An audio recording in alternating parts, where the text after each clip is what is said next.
नमस्कार दोस्तों, स्वागत है आपका अपने YouTube चैनल डेली एनालिसिस पर। 1 अक्टूबर 2020 यानी आज से भारत में 10 बड़े बदलाव हुए हैं। इन बदलावों का आपकी जिंदगी पर सीधा असर पड़ेगा। इन नए नियमों से एक और जहां आपको राहत मिलेगी, वहीं अगर आपने कुछ बातों का ध्यान नहीं रखा तो आपको आर्थिक नुकसान भी हो सकता है। इनमें गैस सिलेंडर के दाम, स्वास्थ्य बीमा पॉलिसी, आधार राशन कार्ड, सरसों में दूसरा खाद्य तेल मिलाना, गाड़ी में कागजात रखने की जरूरत, टीवी के दाम, मुफ्त रसोई गैस कनेक्शन, पैसा विदेश भेजने पर टैक्स, खुली मिठाई के लिए मियाद आदि से जुड़े नियम शामिल हैं। आइए जानते हैं इन महत्वपूर्ण बदलावों के बारे में। वीडियो के अंत तक बने रहिए। धन्यवाद।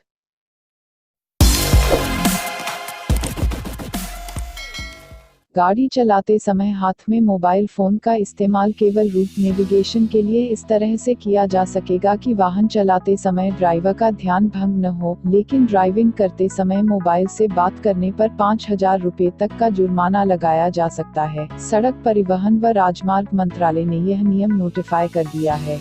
वैसे तो जनता के लिए कई सरकारी योजनाएं उपलब्ध हैं, लेकिन इन योजनाओं में से एक स्कीम ऐसी भी है जिससे गरीब परिवारों को काफी लाभ मिल रहा है। इसका उद्देश्य गरीब परिवारों को मुफ्त में गैस सिलेंडर कनेक्शन प्रदान करना है। इसका नाम है प्रधानमंत्री उज्ज्वला योजना, लेकिन यह योजना 30 सितंबर को खत्म हो गई है। मोदी सरकार ने लॉकडाउन के चलते गरीबों की मदद के लिए योजना को अप्रैल से सितंबर तक बढ़ाया था, यानी अक्टूबर से आप इसके तहत फ्री गैस सिलेंडर का लाभ नहीं उठा पाएंगे। बीमा नियामक इरडा के नियमों के अनुसार 1 अक्टूबर से स्वास्थ्य बीमा पॉलिसी में एक बड़ा बदलाव हुआ है। अब सभी मौजूदा और नए हेल्थ इंश्योरेंस पॉलिसी के तहत किफायती दर पर अधिक बीमारियों का कवर उपलब्ध होगा। यह बदलाव हेल्थ इंश्योरेंस पॉलिसी को स्टैंडर्डाइज्ड और कस्टमर सेंट्रिक बनाने के लिए किया जा रहा है।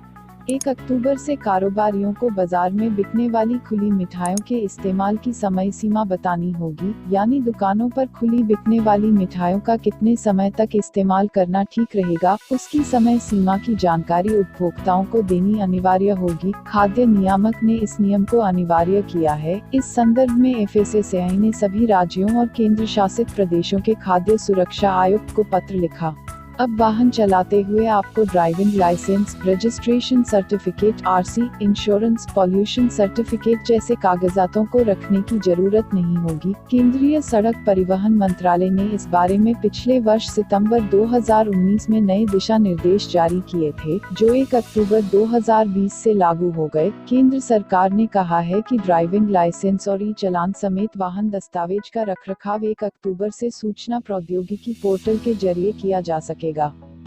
अब सरसों के तेल में दूसरा खाद्य तेल मिलाकर नहीं बेचा जा सकेगा। भारतीय खाद्य सुरक्षा एवं मानक प्राधिकरण एफएसएसएआई ने सरसों के तेल को किसी अन्य तेल के साथ मिलाकर बेचने पर प्रतिबंध लगा दिया है। 1 अक्टूबर से नया नियम प्रभावी माना जाएगा। बड़ी संख्या में तेल कारोबारी सरसों के तेल में राइस ब्रान या अन्य तरह के तेलों को मिलाकर बिक्री करते हैं। सरसों महंगी होने की वजह से इसका तेल महंगा हो जाता है, जबकि राइस ब्रान या अन्य तेल सस्ते होते हैं। इनको मिलाने के बाद सरसों के तेल की कीमत भी कम हो जाती है। कई तेल मिलें तो इस मिलावट के लिए लाइसेंस भी लेती हैं।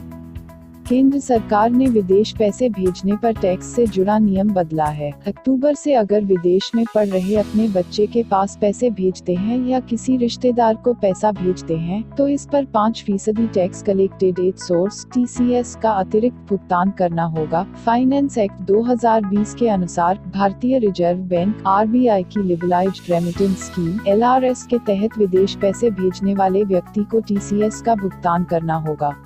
यदि आपकी प्लानिंग सस्ते टीवी खरीदने की है तो आज यानी 30 सितंबर आपके लिए आखिरी मौका है। ऐसा इसलिए क्योंकि आज से टीवी की कीमतें बढ़ गई हैं। टीवी की कीमतें आज से इसलिए बढ़ी क्योंकि अभी तक टीवी के लिए बाहर से आने वाले ओपन सेल पर 5% का सीमा शुल्क नहीं लग रहा था, लेकिन 1 अक्टूबर से यह शुल्क लगने लगेगा, जिसके बाद 32 इंच का टीवी करीब 600 रुपए और 42 इंच का टीवी 1,500 रुपए तक महंगा हो जाएगा। बता दें कि भारत में फिलहाल ओपन सेल का उत्पादन नहीं होता है। आइए 10,000 रुपए से कम कीमत में आने वाले कुछ नॉन स्मार्ट टीवी के बारे में जानते हैं।